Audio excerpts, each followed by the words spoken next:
Think about hackers. The term probably brings to mind hooded figures operating in the dark, probably in a basement, definitely in secret.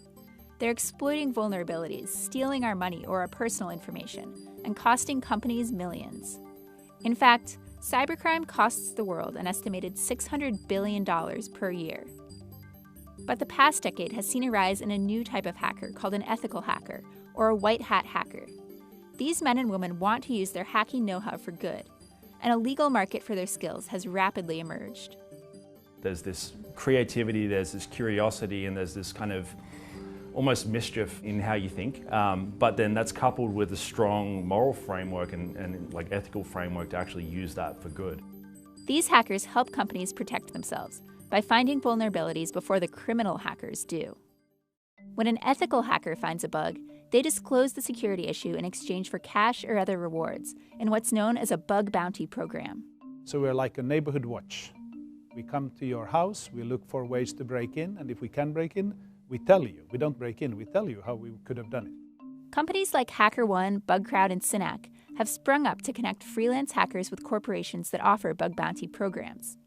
This has led to the creation of a geographically dispersed network of cybersecurity experts, aka hackers, who are integral to the safety of corporations in every industry, from tech to finance to national defense. We work with MasterCard, we work with Fiat Chrysler in the automotive space, we work with Cisco in the engineering, IT, technology space, Department of Defense, Pinterest.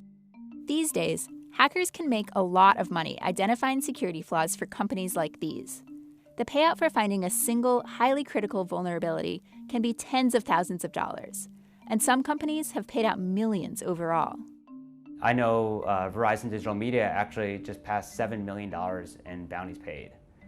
Uber has paid out over $2 million. Hacking for good is gaining traction, and there's big money at stake. So it may be time for the public to rethink its conception of what being a hacker really means.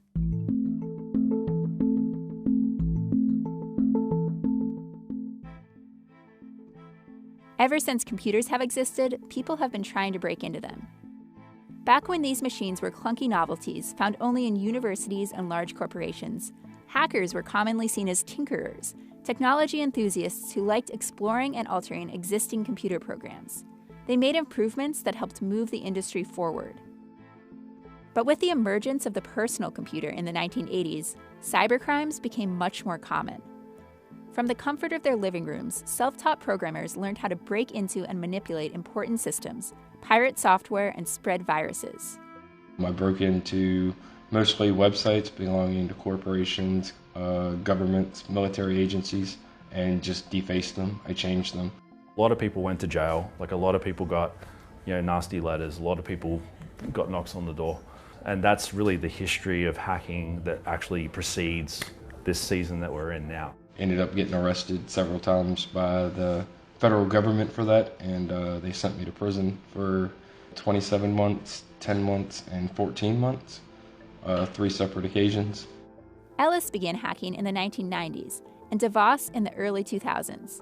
By then, the hacker stereotype was already well established, thanks to media like the popular 1983 movie War Games, which revolved around a disaffected but intelligent teen accidentally hacking into a top-secret military supercomputer, nearly starting World War III.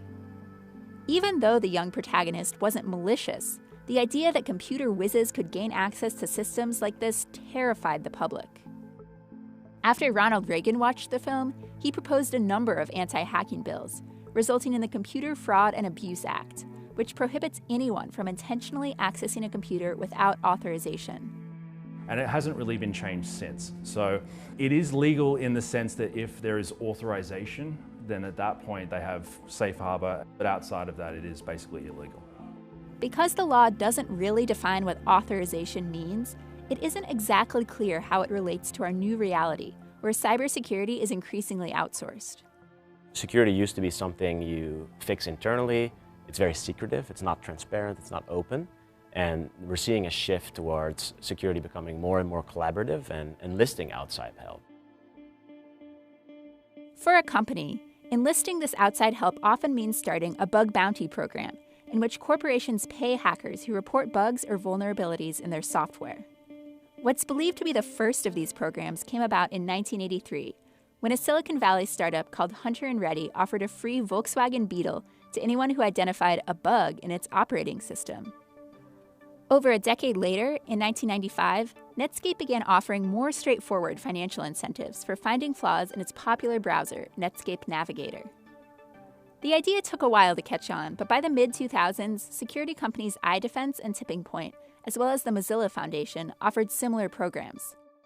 Other tech giants eventually followed suit, giving rise to a new crop of startups like BugCrowd, HackerOne, and Synack, which connect ethical hackers with companies offering bug bounty programs. When starting one of these programs, a company simply describes what type of vulnerabilities they want to be notified of, what parts of their site hackers can test, and what types of testing are allowed. They also determine how much each bug is worth. Then, the bug bounty platforms verify the legitimacy of the vulnerabilities, coordinate payouts to hackers, and work with the companies to ensure that bugs are properly fixed, greatly reducing the burden on a company's in-house security team. On average, you get about $1,000 per find, and the highest bounty we've paid is $100,000 for a single vulnerability. Companies pay a fee to use bug bounty platforms like HackerOne, but for the hackers themselves, these sites are free and easy to join. You fill out your Twitter handle, your LinkedIn ID, your GitHub ID. That's really the starting point of how we figure out how to connect you with the right programs going forward. Every time when you file a vulnerability report to a company, you get scored by how good it was and how serious it was. And then you are collecting points. We call them reputation points. And then we can see in all these metrics how good they are, what their special skills are, and that's how we can pick the right talent for every job. For hackers who were previously operating illegally, the fact that you could now make good money this way seemed difficult to believe at first.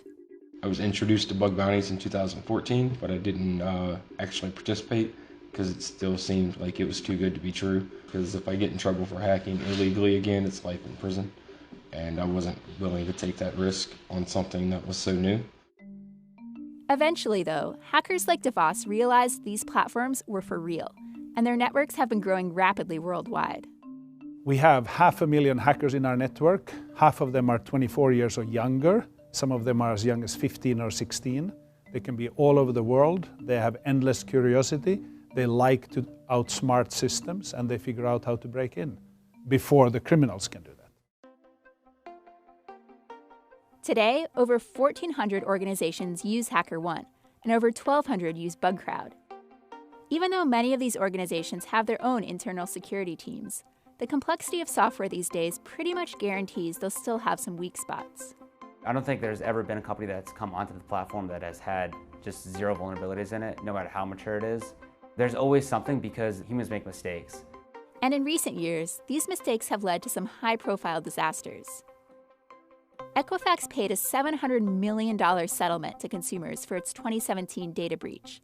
And in 2019, Yahoo agreed to pay an $117.5 million settlement for a series of hacks that exposed the personal information of up to 3 billion accounts.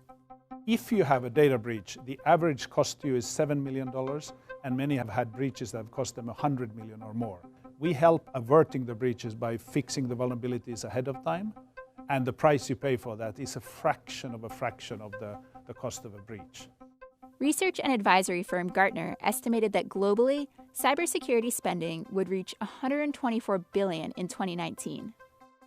Overall, the high cost of preventing and mitigating cybersecurity threats has spurred a wide range of companies, from United Airlines to the Department of Defense to Goldman Sachs, to adopt bug bounty programs over the past 5 years.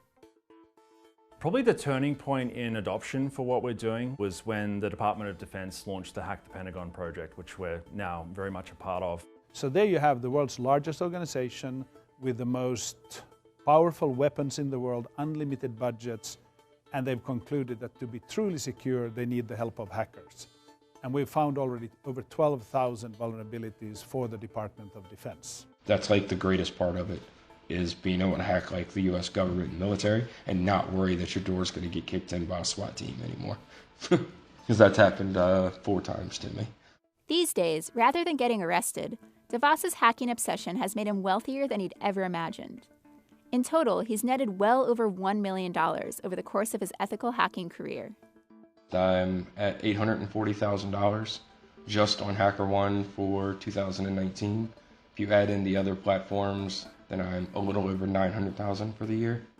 Only a select few have matched his success, but their backgrounds provide an interesting glance into a diverse network. We have 6 hackers today who have made more than $1 million. And the first one to get to $1 million was 19-year-old Santiago Lopez in Buenos Aires. So no university education, no background in a tech center in the world, just endless curiosity, good sense of computers and mathematics, and hard work, and he earned $1 million. CNBC got Lopez on the phone to talk about his accomplishments. At the beginning, when I started hacking, I didn't knew that I was going to make $1 million. It was like impossible for me. So it was a very good surprise. But despite the incentives for hackers and organizations alike, the grand majority of companies still don't offer bug bounties. Actually, most don't even offer any sort of vulnerability disclosure program, which would allow hackers to report bugs without fear of punishment. A vulnerability disclosure program is extremely similar to a bug bounty program. You're still allowed to hack into the system as long as you report it to them. The only difference is you don't get paid for your vulnerabilities. While this may seem like an easy win for organizations, the most recent HackerOne security report revealed that 93% of companies on the Forbes Global 2000 list don't have any vulnerability disclosure policies. Without a proper channel to report security issues, HackerOne says nearly 1 in 4 ethical hackers have failed to disclose a vulnerability that they've found. Luckily, the industry is showing some trends in the right direction. At the end of 2019, the Cybersecurity and Infrastructure Security Agency issued a draft of a mandatory directive that would require all government agencies to adopt vulnerability disclosure policies. HackerOne and BugCrowd hope this means that more companies will follow suit. And to ensure that the talent pool is able to meet the growing demand, both even offer their own free educational initiatives to teach newbies the basics of hacking. Yeah, the internet is a pretty gnarly place these days. And really what it comes down to is that you can't control what an attacker is going to do, but you can control where your defenses are up to when they arrive. As for the individuals on these platforms, they just want people to know that despite what you may have heard about hackers, in the world we live in today, they're often on our side. They always see the hacker like the bad guy, but it's the good guy now. We're here to help. We're not just some sketchy people in their mom's basement who are out there to cause damage. We're professionals who work in the industry who actually want to make the companies better.